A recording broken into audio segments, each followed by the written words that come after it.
Hi friends, welcome back to Sajana's kitchen. ഇന്ന് ഞാൻ വളരെ ടേസ്റ്റി ആയിട്ടുള്ള എളുപ്പത്തിൽ തയ്യാറാക്കാൻ പറ്റുന്ന ഒരു സ്പോഞ്ച് കേക്കാണ് തയ്യാറാക്കുന്നത്. അതിൻ്റെ ടോപ്പിക്ക് ഞാൻ കൊടുക്കുന്നത് ആൽമണ്ടാണ്. അതുകൊണ്ട് തന്നെ നല്ല ടേസ്റ്റാണ്, നല്ല ക്രഞ്ചിയാണ്, നല്ല ഉള്ളു നല്ല സോഫ്റ്റുമാണ്. വളരെ പെട്ടെന്ന് തന്നെ നമുക്ക് തയ്യാറാക്കാൻ പറ്റും. അപ്പോൾ ഇതെങ്ങനെ തയ്യാറാക്കുന്നത് നോക്കാം. അപ്പോൾ ഞാനിപ്പോൾ ഈ സ്പോഞ്ച് കേക്ക് തയ്യാറാക്കുന്നത് 5 മുട്ട വെച്ചിട്ടാണ്. അതുപോലെ തന്നെ ഇതുപോലുള്ള ഒരു ഇലക്ട്രിക് ബീറ്ററിലാണ് ഞാനിപ്പോൾ ഇത് തയ്യാറാക്കുന്നത്. അതാകുമ്പോൾ നല്ല സ്മൂത്തായിട്ട് തന്നെ നമുക്ക് ഇത് അടിച്ചെടുക്കാൻ പറ്റും. അപ്പോൾ നല്ല സ്പോഞ്ച് കേക്ക് നല്ല സോഫ്റ്റായിട്ടും കിട്ടും. അപ്പോൾ നമുക്കിതെങ്ങനെ തയ്യാറാക്കാൻ നോക്കാം. ആദ്യം തന്നെ നമുക്ക് ഓരോ മുട്ട ഇതിലേക്കിട്ടേക്ക് പൊട്ടിച്ചൊഴിക്കാം.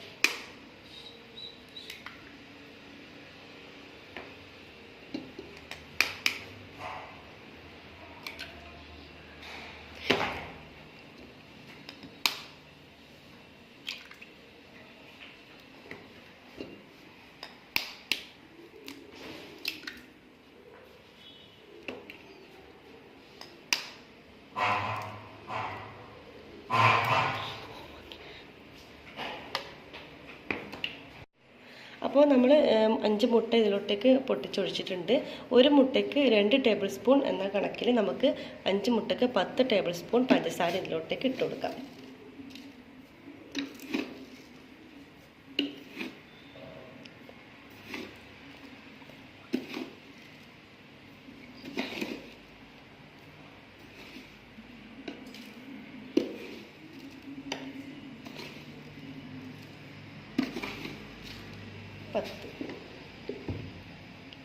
ഒരു 1/4 ടീസ്പൂൺ ബേക്കിംഗ് സോഡ ചേർത്ത് കൊടുക്കാം.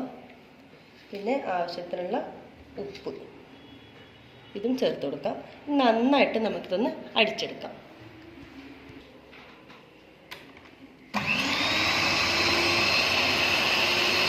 ഇതൊരു 15 മിനിറ്റ് നമുക്കിതുപോലെ അടിച്ചെടുക്കാം.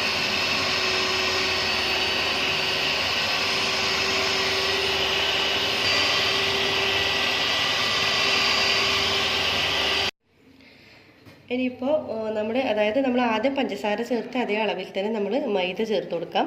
ഒരു മുട്ടയ്ക്ക് 2 ടേബിൾ സ്പൂൺ മൈദ എന്ന കണക്കിലാണ് നമ്മൾ എടുക്കേണ്ടത്.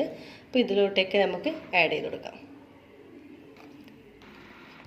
നന്നായിട്ട് നമുക്കൊന്ന് അടിച്ചെടുക്കാം. അപ്പോൾ നല്ല സ്മൂത്തായിട്ട് തന്നെ ഇത് അടിച്ചെടുത്തിട്ട് നമുക്കിതിൽ നിന്ന് മാറ്റാം. അപ്പോൾ നമുക്കൊരു പാൻ വെക്കാം. അത് കുറച്ച് ഓയിൽ ഒഴിച്ച് കൊടുത്ത് നെയ്യ് ചേർത്ത് കൊടുത്തിട്ടുണ്ട്. നന്നായിട്ടൊന്ന് ചൂടാവണം. ഇനി ചൂടാകുന്ന സമയം കൊണ്ട് നമ്മുടെ ഈ ബാറ്റർ ഇതിലോട്ടേക്ക് ഒഴിച്ചു കൊടുക്കാം.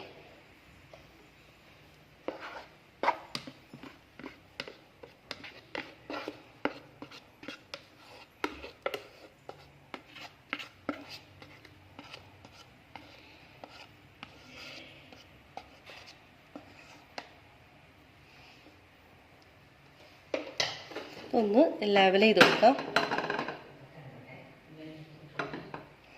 ഇനി നമുക്കൊരു 15 മിനിറ്റോളം നമുക്കിതൊന്ന് അടച്ച് വെച്ച് കൊടുക്കാം.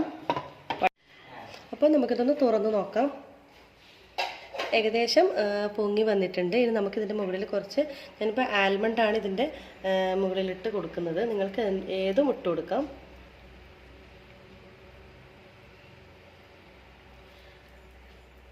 നട്ട്സ് വേണമെങ്കിൽ യൂസ് ചെയ്യാം, അല്ലെങ്കിൽ കിസ്മിസ്, അല്ലെങ്കിൽ ക്യാരറ്റ് ഗ്രേറ്റ് ചെയ്തത്, അങ്ങനെ ഇനി ഒന്നും ഇല്ലെങ്കിലും പ്രശ്നമൊന്നുമില്ല. അപ്പോൾ നിങ്ങൾക്ക് ഏത് വേണമെങ്കിലും നിങ്ങൾക്ക് യൂസ് ചെയ്യാം. ഇനി ഒരു 10-20 മിനിറ്റോളം നമുക്കിതുപോലെ തന്നെ അടച്ചു വെച്ച് കൊടുക്കാം.